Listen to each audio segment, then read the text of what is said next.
Hello, my name's Steve and welcome to the Seaside Allotment channel. I've been away for a few days in Edinburgh and so I'm just back on the plot. I'm having a look first look around for myself, so I thought I'd do a tour at the same time. It's going to be a quick one though because it's really windy and cold and I'm not feeling so well. So I'm sheltering away from the wind, and this is just a quick overview of Jennie's plot where we are at the moment. Everything needs a good tidy up. Loads and loads of these Calabrese leaves and just general brassica leaf madness everywhere. I'm pleased to see still plenty of purple sprouting broccoli on the Rudolph. Field beans are all still growing really strongly, and we originally planted these as a green manure, but we're actually harvesting them all the time at the moment. They're just a great leafy green, effectively the same as broad bean tops if you've ever had those. Really nice. I can't keep up with them. Leeks are fine, still got plenty here. I'm just actually planting my leeks probably today or tomorrow, the first ones, which will be for baby leeks, and I'll be planting quite a lot of those because, you know, baby leeks don't go a long way, and we'll be into planting those with the lettuces once they're big enough. Broad beans are growing on strongly, but you can see in this wind they need a bit of support already. So I don't know, might have to get some canes out. So anyway, that's not so good news because I don't really feel like doing that. Elephant garlic's looking good, although something's obviously been burrowing down there a bit. But the whole bed's looking nice, and it's interplanted with these strawberries, and they're not looking so good actually. They're pretty spindly little runners when I put them in, but yeah, they don't look particularly strong plants, do they? So most of my garlic this year is interplanted into the strawberry beds, and this one's particularly dense, and I'm still hopeful it's going to be okay, but we'll see. The main onion bed's looking pretty good, and another garlic bed in here. Again, that's looking pretty good. Just give it a quick weed. And last time I checked, there were a couple of stations where there were no sign of life, but finally here they come. And I think that's pretty much every single station now is showing some signs of life. Whether they'll result in decent garlic, I don't know, but there's life. Well, that took me 10 minutes, and that's the whole of the plot hand weeded and tidied up, so it's looking pretty good, the results. So I'm all the way back to my plot now, and here we are. It's not looking too bad. Every time I visit, I always open up both ends of the polytunnel, just get a bare through there. I'll always leave one end, as you can see there, just the doors cracked open, so there's always a decent amount of ventilation around the doors as well. There's gaps at the top of the doors there, and there's gaps down the sides of the doors here, so there's always some good airflow. Most things in here are growing on pretty well, I would say. Still got a problem with obviously some of the lettuces that were planted weren't winter lettuces basically. The history of that is not worth going into, but anyway, those are starting to die off, but they're still providing a few decent leaves in their dying days. But all the winter lettuces are doing fine, and all the brassicas are doing well. Romanesco cauliflowers still chugging along, still growing on nicely. Chance I get now, I'm harvesting a few lettuces and putting in brassicas in the gaps that I create. So I think I've got some cauliflower here, I've got some broccolinis here, and down here I think I've got some cabbages down the other end there, and then this central area here will be Calabrese. Yep, so bit by bit I'm transitioning over to the spring crop, which is going to be all the way down here and all the way down there. It's all going to be a variety of really early. Same on this side, early brassicas down here, and then eventually this will be the same as all these lettuces start coming out, and brassicas start going in, and then obviously this is then going to be peppers and tomatoes and the like. I'm doing that transition because all the salad beds outside will start to pick up soon. In fact, they're picking up already, but by the time the polytunnel is cleared of lettuces, all the outside beds will be in full production, and we'll just take a quick look at how that's going. Yeah, so here's an example of one of the overwintering lettuce beds in the cold frame. It's looking really nice. This bed, not quite such hardy lettuce. This is Roxy. You can see here an example of a plant that's about to die, and a couple of stations over there where I've already lost them. So by February time, I don't know, maybe I'll have lost 50% of these plants, but they'll keep the rest of them will keep chugging along. But I don't worry about losing plants because I've always got more in contingency, and so these are the new beds, basically one of several new beds that will replace those overwintered plants. And what I mean by that is that these obviously aren't harvestable size, whereas the others that you've just seen, they've been harvested for months. So I'm transitioning from plants that I've been harvesting, twice a week, every week for 3 or 4 months, over to brand new plants, really nice and healthy in early spring.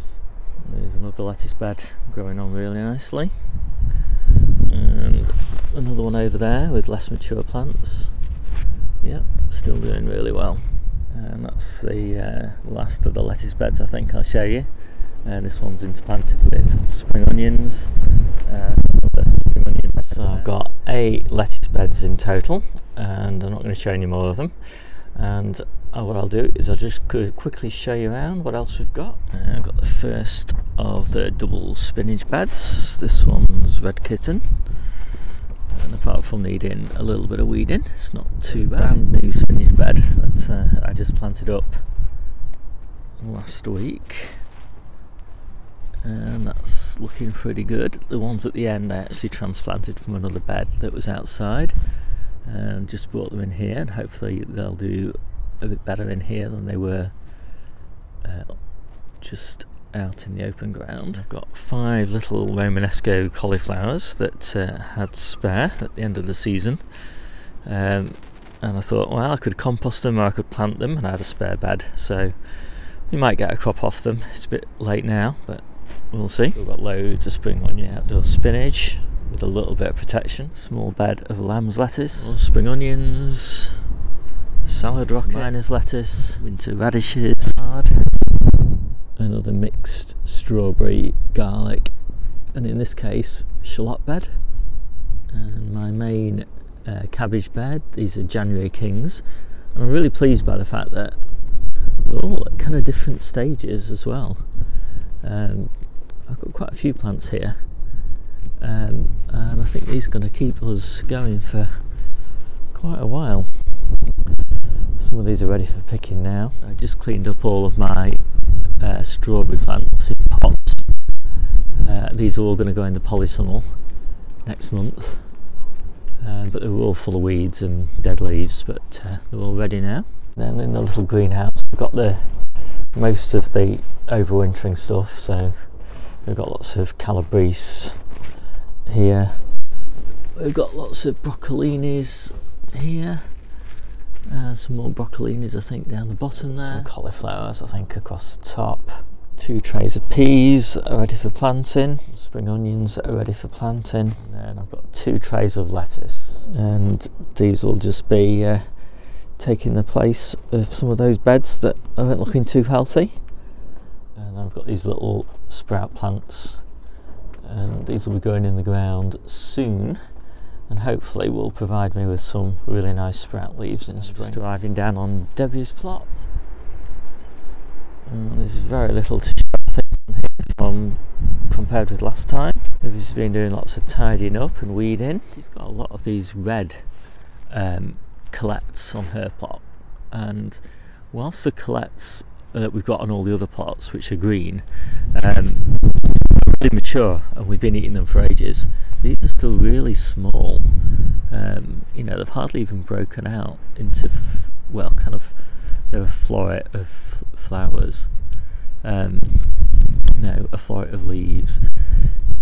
Yeah, these are still really tight, so I guess we'll get those much later on, probably even spring before we're eating those.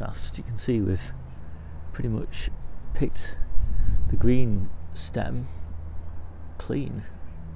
Got a really lovely harvest to come, hopefully, of broccoli here, but we are getting some pigeon damage, so these plants definitely need some protection. That's not looking very good. It won't hopefully affect the harvest, but if they keep coming back, it definitely will. Debbie's put a new cover on her little cold frame. We've had these cold frames for so many years, and they've been repaired, I don't know, 6 times now. Yeah, each time I think, oh, this is never going to last another year, but we somehow manage it. Now, as a rule, I only grow edibles. I do grow some edible flowers, but that's about it. But I've got one little area that runs along the border of my plot where I do grow some flowers, and I thought we'd just have a quick look at that. On the top of my pallet fence, actually John put these little planting pockets in, and they're just made from black polythene with holes punched in the bottom. And we got these really cheap little alpines from Aldi or Lidl or somewhere like that. We popped them in, and they're all looking really pretty good, actually. I'm quite surprised. I was expecting them to only give me 6 months of enjoyment, but it looks like all of them have stayed alive.